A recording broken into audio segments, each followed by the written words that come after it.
Hello and welcome back to the Hertha Save. This is episode number 15 and today I'm here to update you on the end of season 6. We've completed it. It's done. There's some ups, there's some downs, there's some ups again. And I can't wait to bring you news of what we've been up to. So let's straight away get straight into that. Let's go. So in the last video, I left you at this point here. We had been going really well in the league. We were top and we had been completely unbeaten. The only games that we'd lost were this game against Leipzig in the Cup in the second round. And we also did lose the Super Cup against Wolfsburg. But yeah, we had a really good start to the season. We got a draw away at Bayern and we'd started excellently. At the end of the last video, we did play FC Cologne at home and we came out of that with a 1-1 draw, which was a bit disappointing. We probably should have won. It was the first game on the new match engine, which we've persevered with, and as you'll see now that I'll show you, we had a bit of a slump.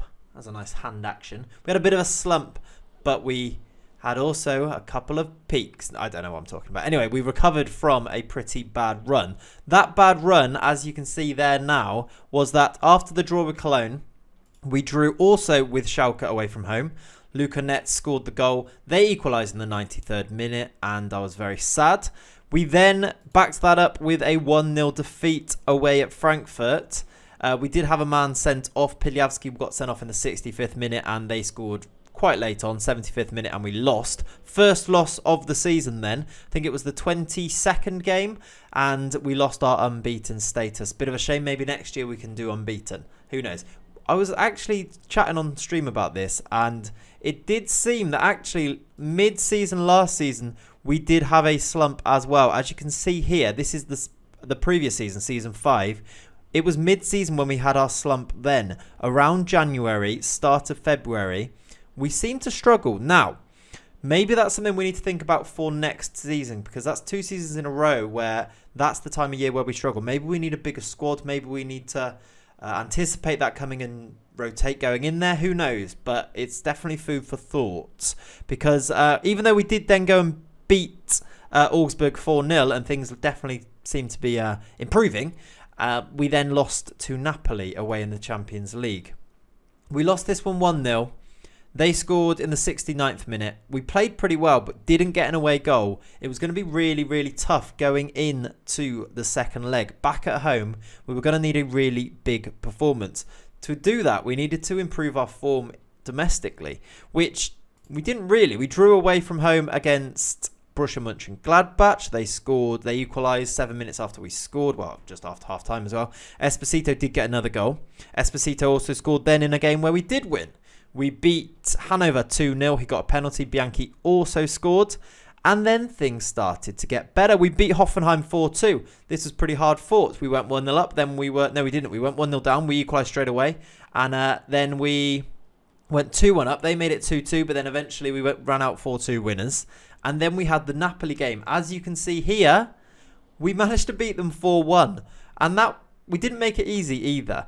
We actually went 1-0 down at home, making it 2-0 on aggregate. They also had the away goal, which we didn't manage to get, meaning we needed to score 3 to make it 3-2 on aggregate. So after half-time, we needed to score 3 in the second half to go through, and we went and did it. We didn't score to the 69th minute. Igor Kilman, which we'll come on to him later because he is absolutely taken off. We'll look at that in a second.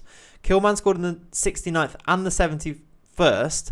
Then Esposito got one in the 75th and topped it all off with one in the 85th. And we flew through to the Champions League quarterfinals. Great comeback there.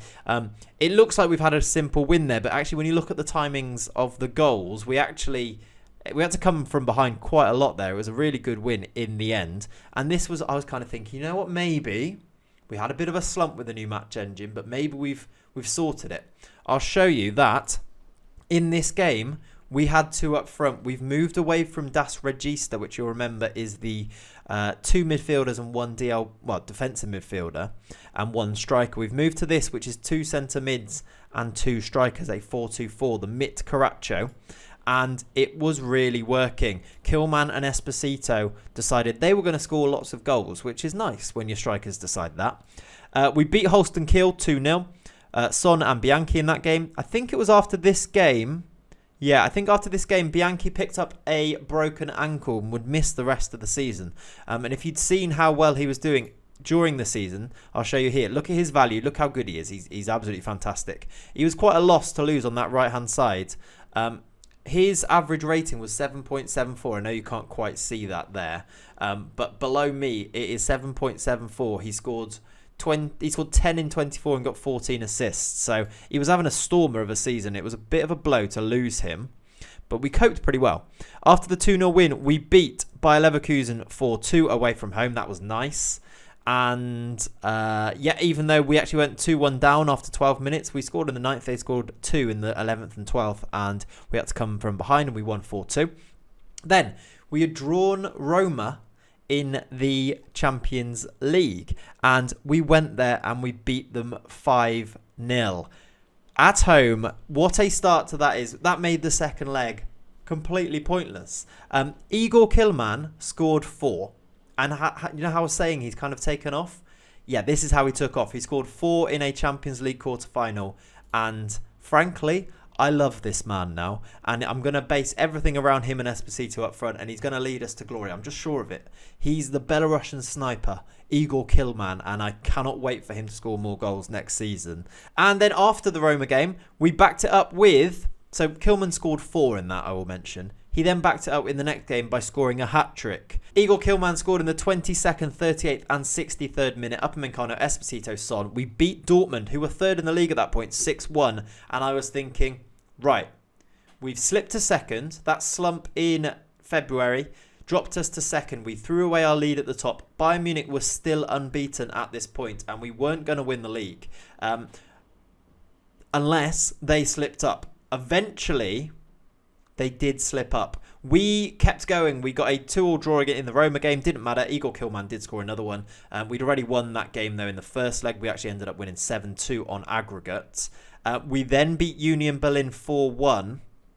And Igor Kilman scored another hat-trick. Mainz 5-1. Costantino Kilman scored twice, of course. Esposito also scored twice in that one.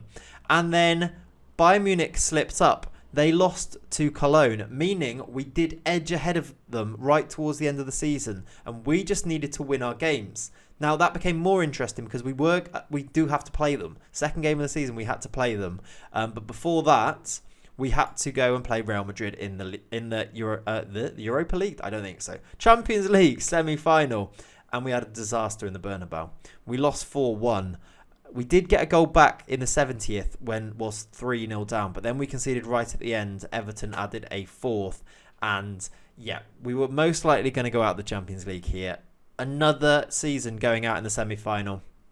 Really disappointing, but what can you do? It's that Real Madrid team is stacked. They have Olmo, they have Rodrigo. Jovic has scored something like 30 goals this season. Everton, and yeah, they were too good. We maybe misjudged it. We didn't really attack them. Maybe we should have done. 4-1 down. We were going to have to do big things in the second leg. Before that second leg, we needed to keep up our title charge to make sure that we were going to go into that Bayern game ahead of them by 2 points. We did that. We beat Freiburg 3-0. We then played the home game against Real Madrid, and we beat them 3-2 on the night. We went out 6-4 on aggregate. Esposito scored 1. Kilman got another 2 just to add to his fine form at the end of the season. But we were sadly out of the Champions League for another year. Again, as I said, that's kind of the big aim of this save. We really want to go and win that Champions League. We go again next year, I guess.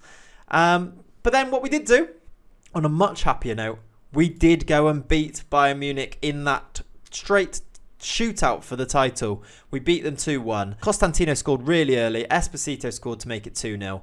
And Pavard got a consolation, but it didn't matter. That actually confirmed us as Bundesliga champions because it took us 5 points away from Bayern Munich with only one game to go. We did go and lose that game, but it did not matter. We played a pretty changed team, as you can see there. Daniel James got the winner for Wolfsburg. It didn't matter because we were Bundesliga champions once again. 82 points. That is our best ever points total.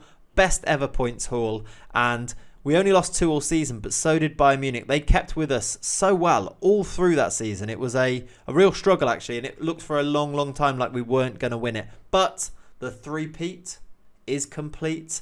We've won the Bundesliga the last 3 seasons, and we are well primed now going into the summer window to improve again.